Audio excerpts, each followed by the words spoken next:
아침에 우리에게 주시는 하나님 말씀은 구약성경 룻기 2장 1절부터 4절까지 말씀입니다. 구약성경 402페이지에 있는 룻기 2장 1절부터 4절까지 말씀을 제가 봉독해 드리겠습니다. 나오미의 남편 엘리멜렉의 친족으로 유력한 자가 있으니 그의 이름은 보아스더라. 모압 여인 룻이 나오미에게 이르되 원하건대 내가 밭으로 가서 내가 누구에게 은혜를 입으면 그를 따라서 이삭을 줍겠나이다 하니 나오미가 그에게 이르되 내 따라 갈지어다 하매 룻이 가서 베는 자를 따라 밭에서 이삭을 줍는데 우연히 엘리멜렉의 친족 보아스에게 속한 밭에 이르렀더라. 마침 보아스가 베들레헴에서부터 와서 베는 자들에게 이르되 여호와께서 너희와 함께 하시기를 원하노라 하니 그들이 대답하되 여호와께서 당신에게 복 주시기를 원하나이다 하니라. 아멘. 제가 건강한 사람은 아니고 또 체력이 좋은 사람도 아니지만 그래도 하나님의 은혜 가운데 지난해까지는 평생에 입원을 한 번도 한 적이 없이 살아왔습니다. 금년에 이제 허리 때문에 생전 처음 입원을 해봤는데 입원을 하고 보니까 깨달아지는 것이 있었습니다. 이게 뭐 특별한 것도 아니지만 다 아는 사실이지만 조금 더 절감이 되었다고 하겠습니다. 하나는 뭐냐 하면은 건강은 평생 동안 잘 관리해야 되는 거구나 하는 겁니다. 지금까지 건강하게 살아오셨다고 방심하시면 안 됩니다. 끝까지 잘 관리하셔야 됩니다. 또 하나는 건강을 잃는 것은 한순간일 수 있구나 하는 겁니다. 특히 사고로 인해 다치신 분들, 또 심지어는 사고로 인해서 장애가 생긴 분들을 한번 생각해 보십시오. 건강하게 살아왔습니다. 한순간의 사고로 이렇게 평생에 건강을 잃는다든지 장애가 생긴다든지 하면은 참 딱한 일입니다. 한순간입니다. 그리고 암을 비롯해서 중병을 진단받는 경우에도 본인이 인지를 하는 기준으로 보면은 그야말로 한순간입니다. 자신도 모르는 사이에 병이 자라왔겠죠. 그렇지만 그거는 자신은 모르는 상황이었습니다. 본인이 인지하는 것은 순간입니다. 말하자면 오늘까지 나는 건강한 줄 알았는데 내일 진단을 결과가 나왔는데 아이고 중병입니다. 이렇게 될 수 있다는 거죠. 그러니까 한순간입니다. 운전하는 사람이 운전도 그렇고 재물을 모으거나 잃는 것도 마찬가지인 것 같습니다. 20년 무사고 30년 무사고 대단한 거죠. 그러나 그분이 내일도 무사하다는 그런 보장은 없습니다. 한순간입니다. 돈을 모으는 것도 모으는 데는 참 힘이 들고 오래 걸리지만 잃어버리는 것은 한순간에 잃어버릴 수 있습니다. 우리가 금년 1월부터 시작해서 창세기에서부터 지금 룻기까지 오고 있습니다. 그 중에서 창세기에서부터 여호수아서까지 하나님의 나라가 수백 년 세월이 걸려서 드디어 가나안 땅에 뿌리를 내렸습니다. 굉장한 사건입니다. 그런데요, 그렇게 수백 년이 걸려서 가나안 땅에 뿌리를 내렸는데 얼마 지나지 않아서 사사시대를 맞이했습니다.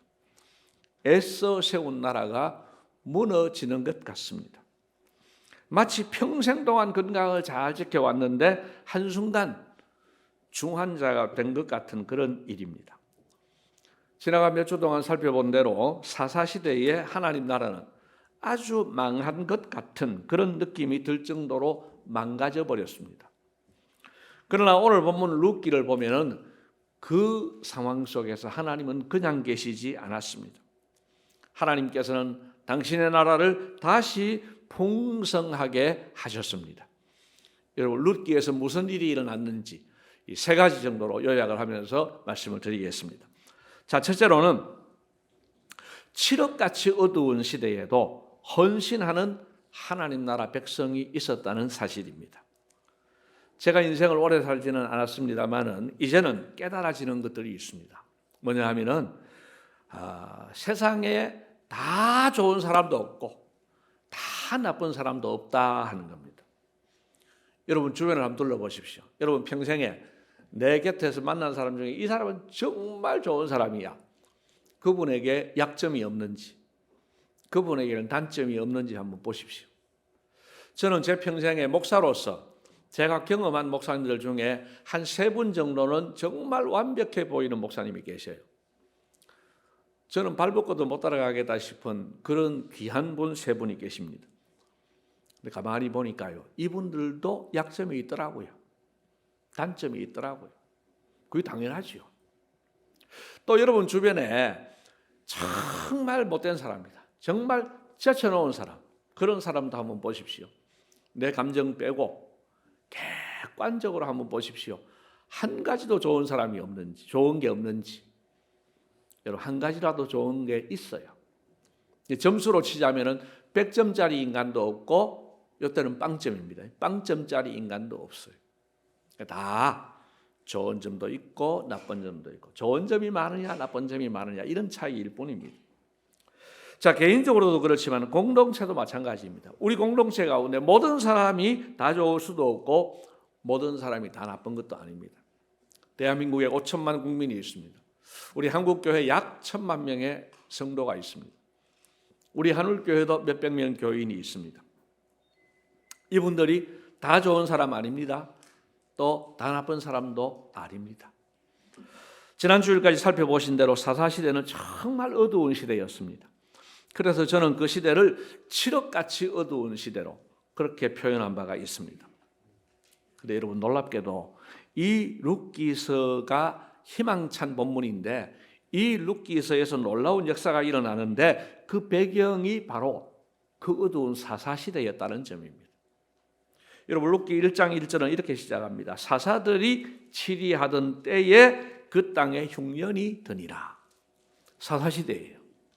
흉년이 들었어요. 흉년이 드니까 어떤 사람은 그 자리에서 견디고 있는데 어떤 사람들은 고향 땅을 떠납니다. 그런데 고향 땅을 떠나서 모압이라고 하는 지역으로 이주를 한 가족이 있습니다. 부부와 2 아들이 있었는데 이 사람들이 이주를 했어요. 여러분 지금도 해외 이민을 가는 것은 참 쉽지 않습니다. 근데 이 당시에 해외로 다른 나라로 간다는 거 쉽지 않은 일이죠. 갔어요. 큰맘 먹고 갔어요. 그런데 가서 얼마 지나지 않아서 남편이 죽습니다. 아버지가 죽습니다. 그리고 또 세월이 조금 지나서 결혼도 했어요. 아들들이.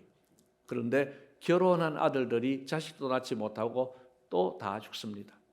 이게 10년 동안에 일어난 일입니다. 10년 동안에 이 가정에 남자 3명이 다 죽었습니다. 어머니와 시어머니와 며느리 2 사람, 이 3명의 과부들만 남았습니다. 여러분 기가 찰 노릇 아니겠습니까? 이때 시어머니 나오미가 결단을 합니다. 이제 우리가 각자의 길을 걸어가자. 너희들 남편도 없는데 내 며느리로 살 필요 없다. 나는 고향이 이스라엘이니까 나는 이스라엘 땅으로 돌아가겠다. 너희들은 여기가 고향이니까 여기 남아라. 그렇게 이야기를 하죠. 그런데 여기서 작은 며느리 룻이 놀라운 말을 합니다. 여러분 오늘 본문 1장 16절, 오늘 읽지 않았습니다만 1장의 16절 말씀을 같이 한번 읽도록 하겠습니다. 룻이 이르되 내게 어머니를 떠나며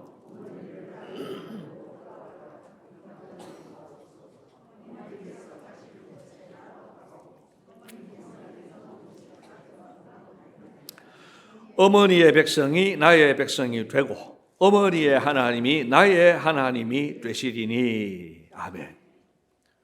여러분 지금요 예수 믿으면 복 받는다가 아닙니다. 예수 믿어서 쫄딱 망한 사람입니다. 그 시어머니 앞에서 이런 말을 하는 겁니다. 어머니의 하나님이 나의 하나님입니다. 쫄딱 망한 시어머니 앞에서 그 이야기를 하는 거예요. 여러분 보십시오. 하나님께서 그 어두운 시대에도 이렇게 신실한 믿음의 사람을 준비해 두셨습니다. 여러분 이런 상황 속에도 믿음의 사람이 나온다니까요. 또 한 사람 보아스도 마찬가지입니다. 오늘 2장 4절을 읽었는데요. 2장 4절 말씀을 한번 보십시오. 여러분 이 분위기를 한번 보십시오. 보아스는 집 주인입니다. 그리고 일하는 사람들은 종들이거나 일꾼들이거나 그렇습니다. 여러분 이걸 생각하면서 같이 한번 읽겠습니다. 마침 보아스가 베들레헴에서부터 와서 베는 자들에게 이르되 여호와께서 너희와 함께 하시기를 원하노라 하니 그들이 대답하되 여호와께서 당신에게 복 주시기를 원하나이다 하니라. 아멘. 여러분 노사 간에 많은 갈등이 있는 거 아시죠? 여러분 요즘 노동자들의 권위가 올라가서 그래도 노사 이런 갈등이라도 생기는 거죠. 여러분 3000년 전 이때는요 뭐 노동자의 인권 같은 것도 없습니다. 이때는 주인이 죽으라 하면 죽는 상황이에요. 그런 상황인데 오늘 그 관계를 생각해 보면서 보십시오. 보아스가 하는 말이 그 종들에게 하는 말이 여호와께서 너희와 함께 하시기를 원하노라. 또 일꾼들도 받으면서 뭐라고 이야기합니까? 자연스럽게 여호와께서 당신에게 복 주시기를 원하나이다. 여러분 이게 연출된 것이 아니라고 하면 이게 이 분위기가 어떻습니까? 정말 믿음 좋은 이 교회 안에서만 믿음 좋은 게 아니라 삶의 현장에서 종들 혹은 하인들 일꾼들에게 정말 인자하게 대하는 그 주인과 하나님 잘 섬기는 주인과 그것을 눈으로 보는 이 일꾼들 간의 아름다운 축복의 모습입니다. 그러니까 이 보아스는 삶의 전 영역에서 하나님 말씀대로 사는 제대로 된 하나님의 사람이라는 겁니다. 그것도 그 어두운 시대였던 룻과 보아스, 그 사사시대에 이 룻과 보아스의 이런 믿음이 있었다는 것을 우리는 기억해야 합니다. 여러분 오늘 우리 시대는 어떨 것 같습니까? 오늘 우리 시대에는 정말 하나님을 경외하며 교회를 사랑하고 모든 사람을 사랑으로 품으면서 사는 사람이 없을 것 같습니까? 여러분 지금도 있습니다. 지금도 정말 이야기를 들으면 감탄이 절로 나오는 사람들이 있습니다. 더 감탄이 되는 이야기도 있지만 제가 경험한 이야기를 하나 하겠습니다. 어떤 목사님께서 지난 주간에 위독한 상황을 맞이했습니다. 의사 선생님께서 24시간을 못 넘길 것이라고 했습니다. 그래서 장례를 다 준비를 했습니다. 그런데 이분이 그날 밤을 넘겼습니다. 그리고 이틀 사흘을 버티고 이제 회복되어서 퇴원을 앞두고 있습니다. 기적이 일어났습니다. 그런데 그 기적의 배후에 이런 일이 있었어요. 그분이 은퇴하신 목사님인데 그 은퇴하신 목사님인데 그 교회, 은퇴할 때 당시의 교회가 그에 그렇게 기도했습니다. 밤새워 기도를 했습니다. 그리고 사모님 혼자서 간병을 하는데 이 간병이 보통 간병이 아닙니다. 이분이 또 간병사를 거부를 하는 거예요. 그래서 사모님이 혼자서 간병을 하는데 이게 그냥 간병이 아니고 그 기저귀를 다 갈아내고 이러한 정도의 간병입니다. 너무 힘든 걸 알고 장로님 한 분이 하시는 말씀이 제가 하룻밤은 책임져 드리겠습니다. 사모님 하룻밤이라도 좀 잘 쉬십시오. 그러면서 하루 전에 또 PCR 검사를 받아야 됩니다. 코로나 검사 요새. 그 하루 전에 검사를 받고 그날 출근해서 일하고 저녁에 밤새 간병하고 그리고 새벽기도 가고 그날 이제 출근해서 일하는 그 모습을 제가 보면서 참 이런 사람도 있구나 그런 생각을 했습니다. 여러분 제가 모르는 사람 중에도 많은 분들이 계실 겁니다. 여러분 우리 교회 안에도 제가 소개를 안 해서 그렇지 목사의 입이 떡 벌어지게 하는 그런 귀한 분들 계십니다. 여러분 믿음의 사람들이 언제나 있다는 사실을 기억하시기를 바랍니다. 사사시대는 혹은 우리 시대는 망했다고 하지 맙시다. 그 대신에 우리가 룻과 보아스 같이 남은 사람이 되시기를 소원합니다. 10년 전, 20년 전, 30년 전과 같이 변함없는 사람, 좋을 때나 나쁠 때나 한결같이 믿을 만한 하나님의 사람이 다들 되시기를 주님의 이름으로 축복합니다. 두 번째로 역사의 주관자이신 하나님께서 섬세한 손길로 백성을 인도하셨습니다. 룻기 말씀을 보면은 이 우연히 일어나는 일들이 많습니다. 여러분 2장 3절도 보면요. 룻이 가서 이제 이삭을 주러 갔는데 우연히 엘리멜렉의 친족 보아스에게 속한 밭에 이르렀다고 말합니다. 많은 밭 중에 우연히 그 밭입니다. 많은 사람이 있지만은 자기의 시아버지인 엘리멜렉의 친족 보아스입니다. 우연히입니다. 여러분, 여기서 친족이라고 하는 것은 우리나라의 친척하고는 개념이 다릅니다. 이스라엘의 친족은요, 단순한 친척이 아니라 기업 물을 자라고 해서 죽은 사람의 이름으로 땅을 찾아주는 거예요. 그냥 찾아주는 게 아니고 빚을 갚아야 사주는 거죠. 그래서 빚진 돈을 자기가 대신 갚아주고, 그리고 자기가 그 역할을 해서 아들도 낳아주고, 그래서 내 아들이 아니라 죽은 사람의 아들이 되는 거죠. 그런 의무와 권리가 있는 사람이 바로 친족입니다. 우연히 룻이 그 사람을 만난 거예요. 또 4절로 보면은 마침 우연히 그때 보아스가 그 밭에 와서 룻을 보게 됩니다. 여러분, 이런 우연들은 그냥 우연이 아닙니다. 하나님께서 룻과 보아스를 만나게 하신 일입니다. 섬세한 손길로 이들을 자연스럽게 만나게 하셨다는 말씀입니다. 여러분, 하나님께서는요, 오늘 우리도 그렇게 인도해 가시는 줄을 믿으시길 바랍니다. 저의 인생도 지금까지 하나님 그렇게 인도해 주셨습니다. 여러분의 인생도 한번 돌아보십시오. 하나님께서 그렇게 인도해 주신 줄로 믿습니다. 저는요, 고3 고등학교 시절에 제 별명이 목사였습니다. 저는 그냥 목사다 그렇게 했는데요, 정작 저는 목사 될 생각이 1도 없었습니다.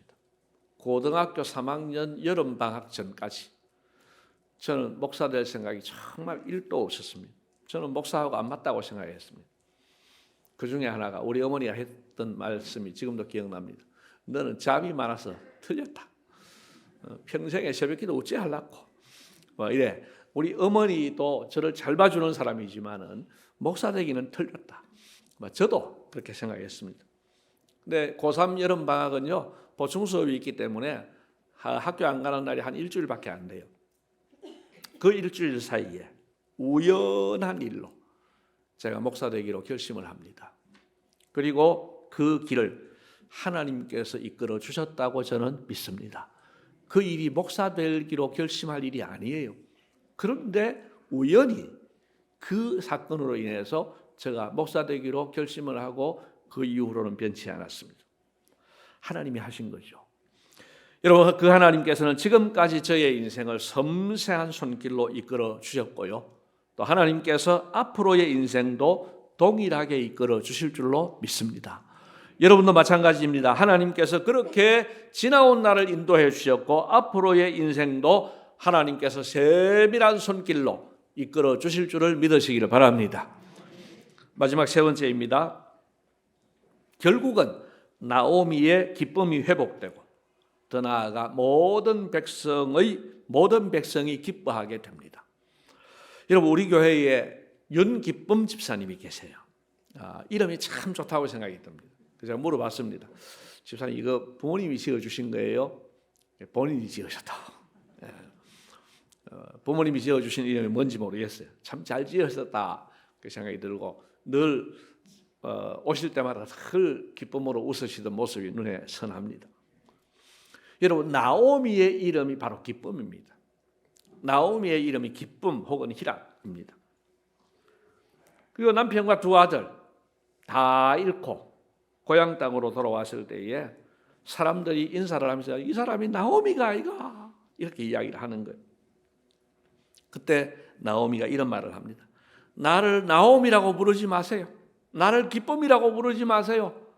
나를 마라라고 불러주세요. 마라는 괴로움입니다. 나를 괴로움이라고 불러주세요. 여러분, 이 나오미의 형편을 생각해 보면 이 말은요, 과장이 아니에요. 오히려 절제된 표현입니다. 그 심정이 충분히 이해가 되는 거죠. 여러분, 어머니와 며느리만 남았습니다. 시어머니와 며느리. 근데 요즘은 시어머니와 며느리가 남아서 이 두 사람은 얼마든지 돈 벌어가지고 잘 할 수 있어요. 근데 이 당시는 여성들이 할 수 있는 일이 없었습니다. 그냥 이삭을 줍는 이것밖에 못하는 그런 상황이었습니다. 알바가 있는 시대가 아니에요. 그러니 비참한 상황입니다. 그런 나오미가 어떻게 되었습니까? 여러분 룻기 4장 16절과 17절 말씀을 같이 한번 읽겠습니다. 나오미가 아기를 받아 품에 품고 그의 양육자가 되니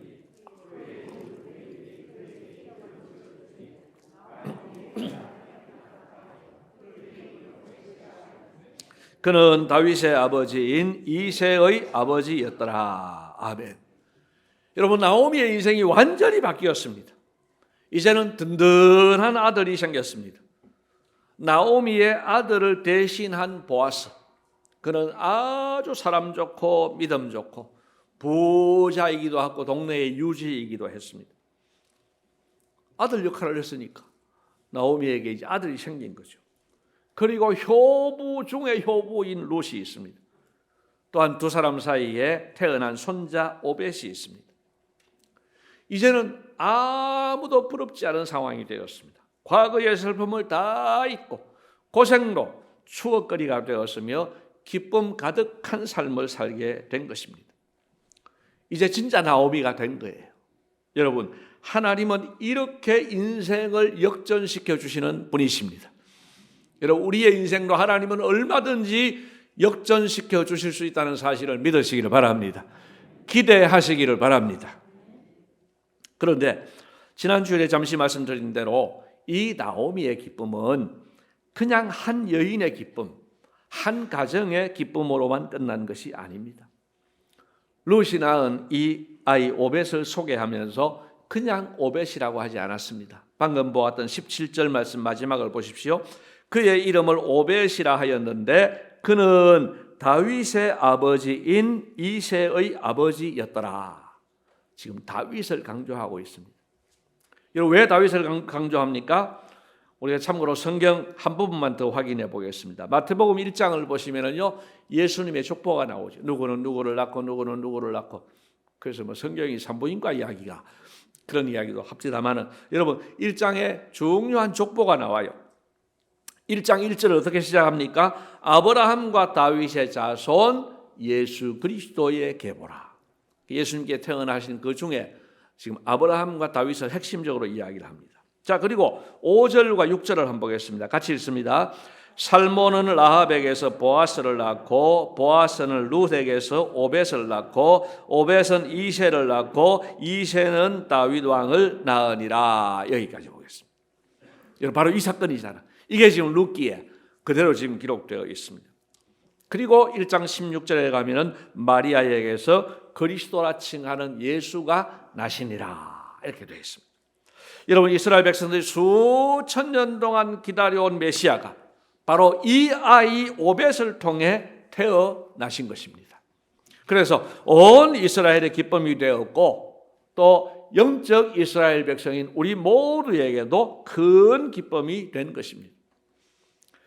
여러분 이렇게 태어나신 예수님은 그를 믿는 모든 백성에게 진정한 기쁨과 행복을 주십니다. 지금까지도 그렇게 하셨고 앞으로도 그렇게 하실 줄로 믿습니다. 사랑하는 성도 여러분, 지금 우리 시대가 사사 시대처럼 어둡다 하더라도 하나님께서는요 지금도 깨어있는 사람들을 남겨두셨습니다. 다른 말로 하자면 지금도 하나님 마음에 합한 삶으로 하나님을 기쁘시게 하는 사람들이 있다는 겁니다. 여러분 시대 탓, 남 탓이 되는 시대입니다. 그렇지만 이제 오늘 이 사사시대에 일어난 이 룻기의 사건을 보면서 이제는 시대 탓 하지 말고 남 탓도 하지 말고 오직 나 자신이 먼저 하나님 마음에 합한 사람이 되고 또 하나님 마음에 합한 삶을 살아가시기를 축복합니다. 여러분 이것이 최우선입니다. 내가 하나님의 사람으로 사는 거예요. 그리할 때 하나님은 세밀하게 인도해 주시며 결국은 큰 기쁨을 회복시켜 주실 줄로 믿습니다. 여러분 하나님 나라가 망할 것 같은 그런 마음이 드는 상황은 있습니다. 어쩌면 오늘 우리의 상황이 그런 상황일 수도 있습니다. 외부적으로 앞으로 이제 교회에 대한 핍박이 거세게 될 겁니다. 교회에 대한 시선도 좋지를 않습니다. 우리가 뿌려놓은 씨앗들 때문에 그렇습니다. 또 우리 내부적으로도 교회가 문제가 얼마나 많습니까? 목사부터 시작해서 모든 분들이 다 문제가 많아요. 거기다가 어떤 데는 막 싸우기도 하고 정말 힘들어요. 상식적으로 생각해 봐도 이제 앞으로 태어날 자녀들이 적어지고 인구 급감 시대에 보세요. 우리도 앉아있는 분들 보세요. 젊은 사람들 많지 않아요. 이런 가운데에서 한 50년 지나고 나면 한국 교회가 망할 것 같은 그런 생각도 듭니다. 그러나 아닙니다. 다른 것은 몰라도 하나님이 왕이신 하나님 나라는 망하지 않습니다. 위기를 만나도 다시 일어납니다. 다시 풍성해집니다. 룻기는 우리에게 그 사실을 입증해주고 있습니다.